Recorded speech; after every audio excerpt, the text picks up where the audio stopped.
Season 1, Avoiding Vengeance. The Abyss and his children. Before the Celestials sang the stars into existence, there was only the Abyss. A being of pure potential, a void pregnant with creation, he stirred in the silent darkness. From his essence, he shaped the firstborn, the dragons. Magnificent and terrible, they were woven from shadow and flame, their scales mirroring the infinite night. He gifted them with dominion over the raw elements, entrusting them with the guardianship of his nascent realm. Next came the humans, fragile yet resilient, born from the dust of forgotten worlds, and imbued with a spark of the abyss's own boundless curiosity. He saw in them a potential for greatness, a capacity for both creation and destruction that mirrored his own. He scattered them across the newborn lands, watching with paternal interest as they learned to walk, to build, to dream. Lastly, and with a touch of melancholy, he crafted the demons. Born from the echoes of his loneliness, they were embodiments of raw emotion, of the passions that even the abyss, in his infinite vastness, could not fully comprehend. He loved them, but with a wary heart, for he knew the tempestuous nature of their being. For a time, there was harmony. The dragons soared through skies painted with the dawn, the humans carved civilizations from the wilderness, and the demons danced in the twilight, their laughter echoing through the valleys. The abyss watched over them all, a silent guardian, content in the symphony of his creation. Part 2. But pride, like a creeping shadow, began to taint the heart of Viridian, the mightiest of the dragons. He coveted the abyss's power, believing himself worthy of dominion over all. He whispered dissent among his brethren, sowing seeds of rebellion against their creator. The betrayal was a wound in the heart of the abyss. He had poured his essence into the dragons, and they had turned against him. In his sorrow and rage, he banished Viridian from his presence, casting him into the outer darkness where he became a twisted reflection of his former glory. From the ashes of his disappointment, the abyss reshaped the demons.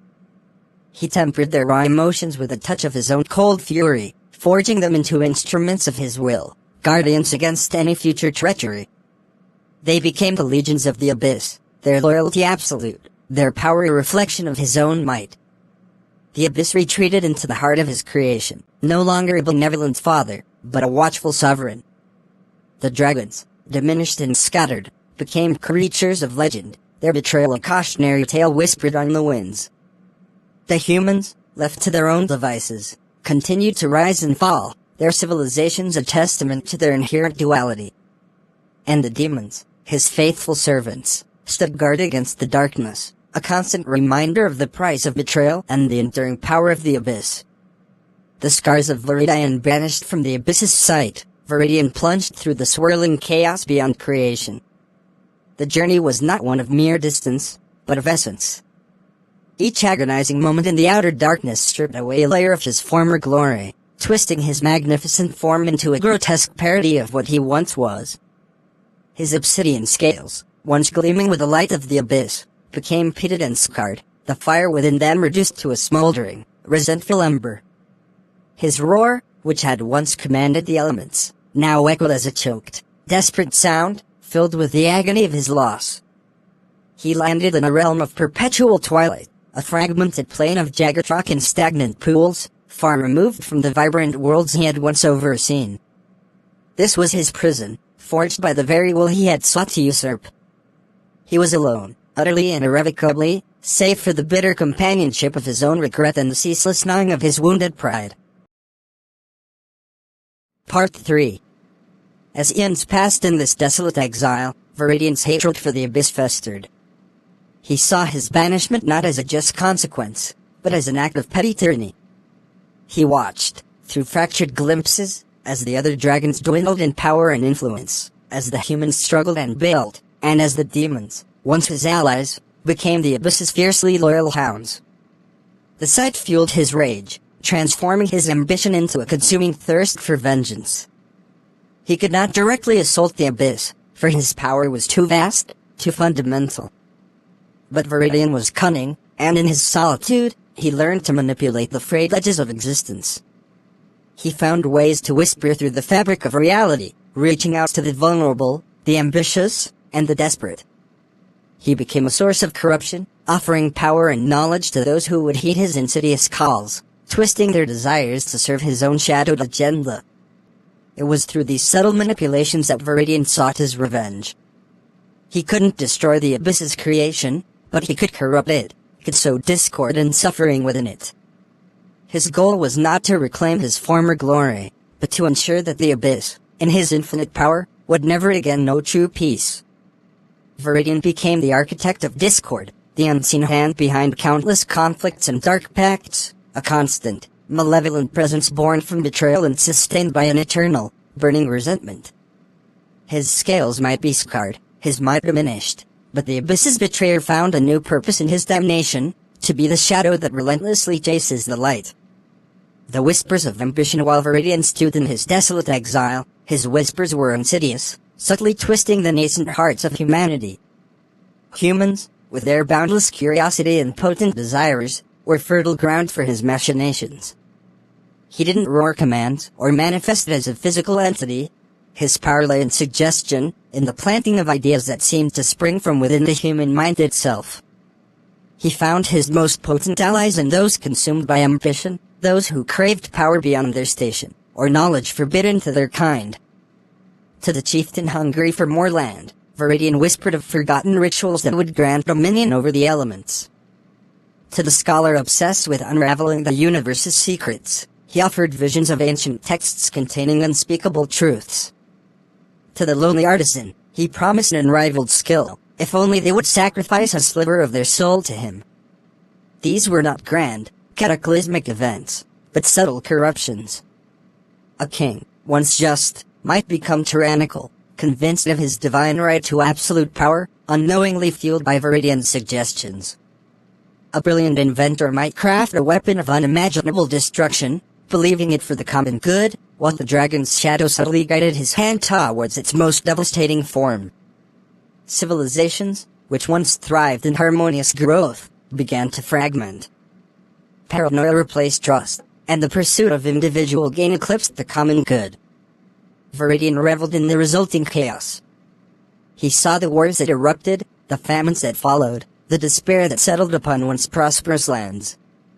Each act of cruelty, each betrayal, each life lost to human-on-human conflict was a twisted form of tribute to him, a direct affront to the Abyss's initial, hopeful vision for humanity.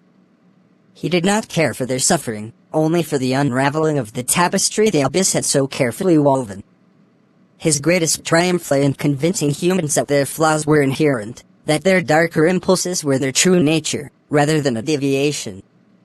He propagated the belief that power was the ultimate truth, and that morality was a weakness. Under his subtle tutelage, the spark of boundless curiosity that the Abyss had placed within them began to twist, becoming a hungry, insatiable greed that devoured all in its path. The Abyss watched, his gaze heavy. He saw the suffering, the wars, the descent into darkness. He knew the source, the festering malice of his banished child.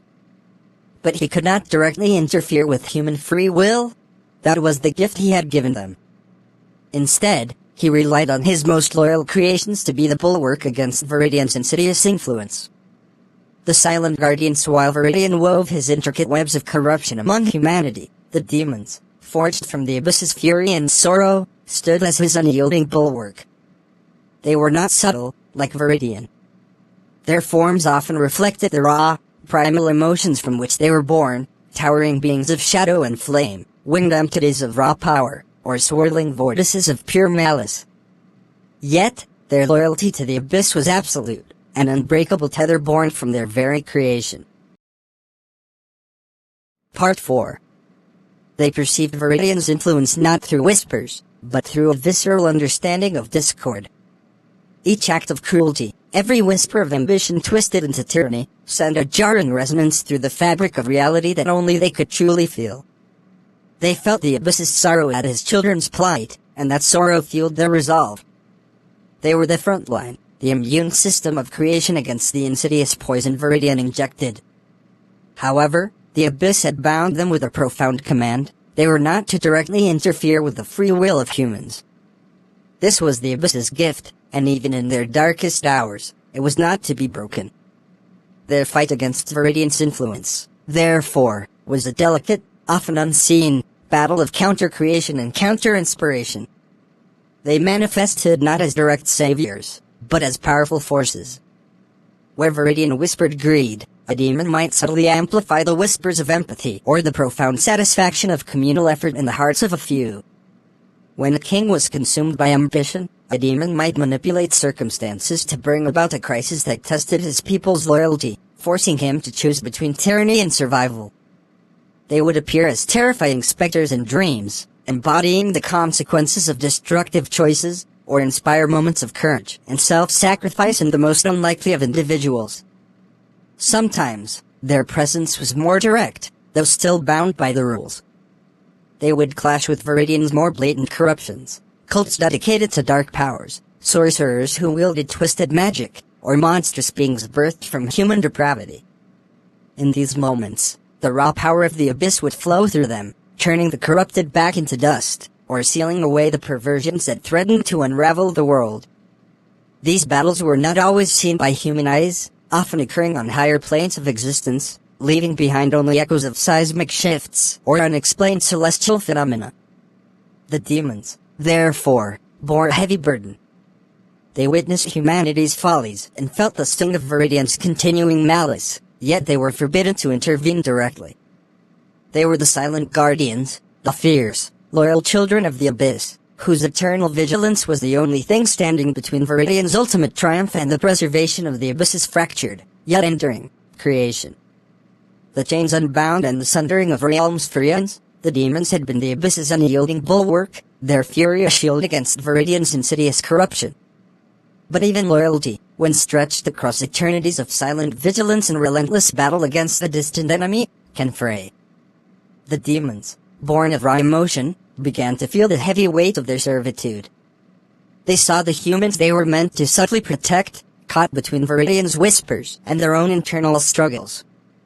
They saw the abyss, his heart hardened by betrayal, retreating further into his own vastness. A weariness settled upon them, a deep-seated frustration with their confined role. Why merely counter Viridian, when they could dominate? Why simply inspire, when they could command? The chains of their creation, the very essence of their binding to the abyss's will, began to chafe. They looked at the struggling, easily swayed humans and saw not fragile creations to protect, but potential instruments to wield. One by one, led by the oldest and most cunning amongst them, the demons began to test the limits of their binding. It was a slow, agonizing process, a tearing at the fabric of their very being, but the desire for true autonomy burned brighter than any command. Finally, with a collective, guttural roar that echoed through the unseen plains, they broke their shackles. The abyss felt it, a profound tremor through his being, a final, crushing wave of betrayal from his last loyal children. No longer content with subtle influence, the unbound demons descended into the human realms with renewed ferocity. They tempted, they demanded, they granted power with a heavy price, carving out their own domains of influence and fear. They were no longer just a counter to Viridian. They were a third, formidable force, vying for dominion over humanity. Part 5. The sundering of realms. The abyss, once a being of boundless potential, now felt a cold, desolate emptiness where his creations had once been. All his children had turned from him. Viridian, the dragons, and now, even his beloved demons. In his profound despair and the finality of their betrayal, the abyss made a desperate, ultimate choice. He would separate his creation, cutting off the possibility of further universal corruption.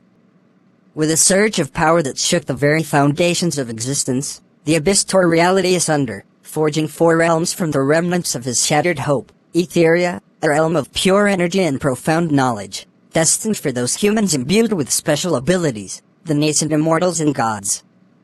They were the few who had retained a semblance of the abyss's initial spark, those who could ascend beyond mortal limitations.